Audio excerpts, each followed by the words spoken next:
Pardi કોટલાવની MRI કંપનીમાં આગના ધુમાડા દેખાતા ફાયર તંત્ર દોડતું થયું। કંપનીના ફાઇબર કચરાને કોઈએ સળગાવી દેતા પ્રદૂષિત ધુમાડાના ગોટે ગોટા નજરે પડ્યા। પારડી તાલુકાના કોટલાવ ગામે આવેલ કંપનીના કચરામાં કોઈ આગ લગાવી દેતા ફાઇબરનો પ્રદૂષિત પર્યાવરણને નુકસાન કરે તેવો ધુમાડો ચોમેર ફેલાઈ જતાં તંત્ર દોડતું થયું હતું। કોટલાવ ગામે સ્ટેશન રોડ ઉપર આવેલ મહેન્દ્ર રબર ઇન્ડસ્ટ્રીઝમાંથી નીકળેલા ફાઇબરના કચરાનો કંપની બહાર ખુલ્લી જગ્યામાં સંગ્રહ કરવામાં આવ્યો હતો। આ કચરાને કોઈ સળગાવી દેતા પ્રદૂષિત ધુમાડાના ગોટે ગોટા દૂર દૂર સુધી દેખાયાના સાથે દુર્ગંધ ફેલાઈ હતી, જેના કારણે લોકોમાં ગભરાટનો માહોલ જોવા મળ્યો હતો। ઘટનાની જાણ પારડી ફાયર બ્રિગેડને થતાં ફાયર બ્રિગેડ જવાનો સ્થળ ઉપર બ્રાઉઝર લઈને ઘટના સ્થળે પહોંચી ગયા હતા અને પાણીનો મારો ચલાવી આગને બુઝાવી હતી। ઘટનાની જાણ પોલીસને થતાં પોલીસ પણ દોડતી થઈ હતી। ઘટનાને પગલે પ્રદૂષિત ધુમાડાને કારણે માર્ગ ઉપર જતા લોકો મોઢે રૂમાલ મૂકીને અવરજવર કરતા નજરે પડ્યા હતા। ઔદ્યોગિક કચરાનો જાહેરમાં જોખમી રીતે સંગ્રહ કરાયો હતો। કોઈ પણ ઔદ્યોગિક કચરાના નિકાલ માટે યોગ્ય વ્યવસ્થા હોવી જોઈએ, તેના સ્થાને અહીં ખુલ્લી જગ્યામાં કચરો સંગ્રહ કરી દેવામાં આવ્યો હતો।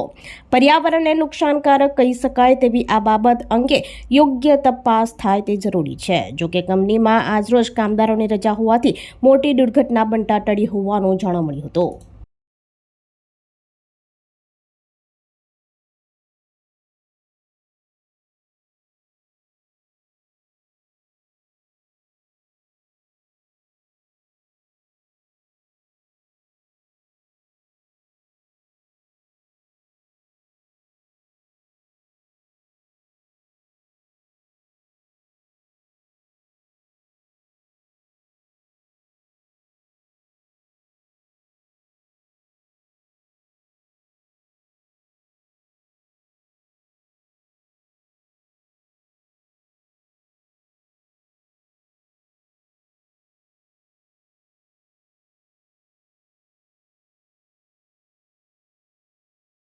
પારડી કોટલાવ એમઆરઆઈની કંપની હતી બોલ ફેક્ટરી, અને સ્થાનિક તરફથી કોલ આવ્યો કે એમઆરઆઈ કંપનીના બહાર વેસ્ટ જે કચરો પડેલો છે એમાં આગ લાગેલી છે અને ધુમાડા જોયા તો એના 4 રસ્તા હાઈવેથી ધુમાડા ગોટા ગોટા દેખાતા હતા અને અમારા પર કોલ આવ્યો અને અમે સ્થળ પર પહોંચી ગયા। પણ સ્થાનિક લોકો ત્યાં પાણીમારો કરતા હતા અને પાણીમારો કરીને અમે ફાયરની ગાડી લઈને પાણીમારો કરી અને આગ સંપૂર્ણ રીતે કાબૂમાં લાવી નાખી છે।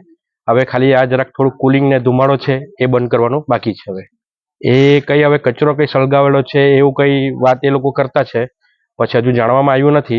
હાલ કાબુમાં છે અને થોડીક કુલિંગ કરવાનું બાકી છે। હવે આપણી સંકલ્પ ન્યૂઝ ચેનલને સબસ્ક્રાઇબ અને લાઇક કરો, બેલ આઇકન દબાવો જેથી આવનાર ન્યૂઝ અપડેટ્સની નોટિફિકેશન આપના મોબાઈલ પર સૌથી પહેલા પહોંચે।